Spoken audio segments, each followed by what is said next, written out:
When a warrior sells his honor for applause, even victory becomes shame. Welcome back to the Dojo Warriors of the Web. I am the Cyber Samurai, cutting through the noise, code, and chaos. Today we face another digital battle. A ghost story, not of blades and honor, but of lies and spin. Let's discuss the truth behind Ghost of Yotei and the sales lies Sony doesn't want you to see, so you think this game is a huge success. Yeah, okay. Well, this is gonna hurt like a mother. So the media and Sony would like to paint Ghost of Yotei as a masterpiece. They put out statements like, it's record-breaking. But what I find funny is that just 2 weeks later over in the UK, it was already on sale. Apparently success now means, please buy it before we slash the price again.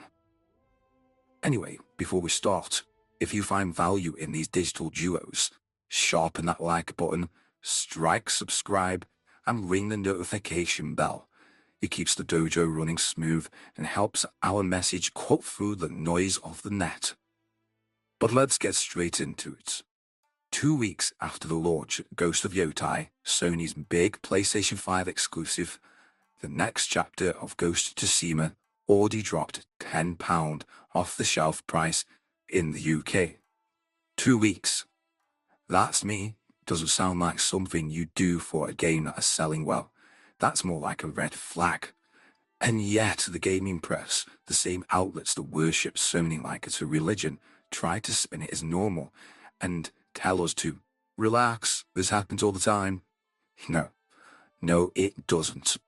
When a game is truly successful, it holds its price for months. Look at Elden Ring, look at Spider-Man 2, look at Tsushima itself. Those games didn't need discounts 2 weeks after launch. Just how stupid do they think the people who are playing their games are? Please believe me.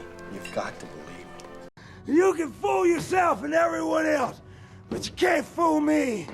I know who you are. Sony is clearly projecting a sales illusion. This is where the deception begins.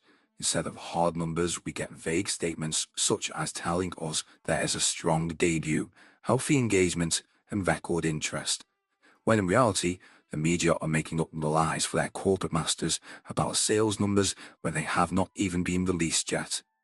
All these comments add up to one translation. If Sony did actually reveal how many copies were sold, then heaven forbid, gamers would start realizing that their boycotts do actually make a massive difference. And with what data we actually have, the truth is actually out there, buried under corporate language. Ghost of Tsushima sold 2.4 million copies in 3 days. Ghost of Yotei took nearly 3 weeks to crawl to the same point. That's not a success story, as the woke gaming media would have you believe. That's a downward spiral, and everyone's pretending otherwise is just polishing the blade while it's already rusting. This is fine. I'm okay with the events that are unfolding currently. That's okay. Things are gonna be okay. Sucker Punch only have themselves to blame. This is clearly part of the multiple backlashes that Sucker Punch have received, such as the Charlie Kirk incident. Sucker Punch have to accept the truth. The sales crash didn't come out of nowhere. The game was already on thin ice before it was released. The fact some sick developer at Sucker Punch publicly mocked the death of political commentator Charlie Kirk, a man whose views they did not like. The tweet wasn't clever, it wasn't brave, it just showed the mindset and how mentally disturbed these weirdos are that they think they can glorify violence and murder and think this is okay when it comes to someone's opinions you disagree with.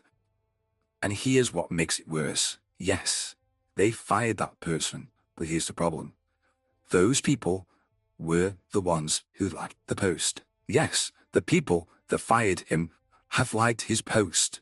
Not to mention, it was also liked by the people at the top of the studio, the managers and the directors, the kind of people who should have stepped in and said, that's not how we represent our brand. Instead, they tried to do PR damage by firing the person and gave a half-assed apology with wording that sounded like they didn't even mean a single word of what they were saying, and it was all a forced apology. It would not surprise me one bit in a few months we find out this worm got their job back. It's disrespectful actions like this that tell the player everything they need to know about the company that wants them to buy their slop. It wasn't about Charlie Kirk or politics. It's about respect. People don't want to give money to a company that laughs at death. They don't want to support creators who see their audience as the enemy. You want this, don't you? Well, it's no wonder you don't have any friends. Also have the Erika Ishii controversy, which is the next blow.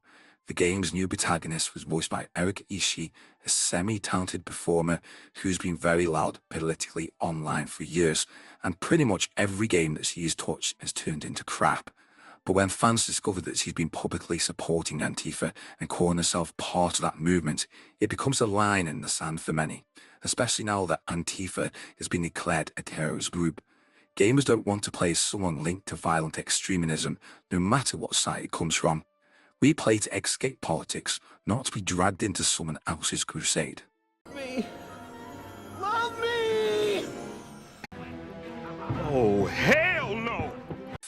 And of course, when the people raise their concerns, the media has to defend their corporate masters by mocking the players, calling them bigots, trolls, and fragile fanboys, and try to twist that the hate has to be about the fact that there was a woman replacing Jim Sakai as the main protagonist. No, they were just fans who didn't want their hobby hijacked. So when the sales dropped and the fans were not interested in buying, what did the gaming press do?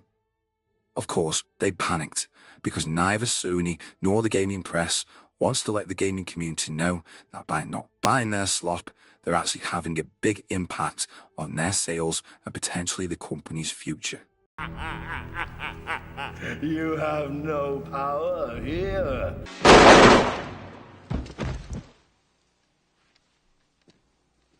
Consider that a divorce. So, suddenly every headline is saying, Ghost of Yotei debuts strong. But there's no numbers, no data, just PR fluff pieces and paid optimism. And now that you have the retailers slashing prices, the same journalists, they're strangely quiet, they're strangely silent. The same ones who told us the game is doing great when it released last month. Yeah, no, they won't touch the topic now. It's clear this isn't honest journalism from people who love the gaming industry, but it's propaganda for hire, just so these companies have access to early release copies and are able to present articles that hit the public eye before other companies can do so. And ultimately, when the journalists come out to defend the slop they review, all the backlash, they'll talk about the toxicity and haters of the gaming community. But the truth is simpler. The audience stopped trusting them because we all know that gaming journalists cannot stand the very gamers that they are meant to serve. What you have to remember, there is a bigger picture here. This isn't just about one game. It's about an entire industry that's forgotten who it serves. Publishers lecture players, developers mock them, journalists defend the companies instead of the truth, and then they all wonder why the sales for AAA games have been drying up. It's really not complicated at all. People are tired of paying $70 for lectures, tired of being told that they're the problem, tired of watching art rot into activism. Ghost of Yotei isn't just a sequel, it's a symptom. Yes, the game looks beautiful, but it has no soul. A story wrapped in politics instead of passion. And when that happens, no amount of ray tracing or cinematic cutscenes will save you, Sucker Punch, from what is reality. So behold the lesson. The samurai once believed that honor mattered more than victory. Sucker Punch forgot that. They won the critics, but they lost the people. The players, the fans, the ones who made Ghost of Tsushima legendary. That's the lesson here. You can't buy loyalty with hashtags. You can't force respect with slogans. You earn it or you lose it.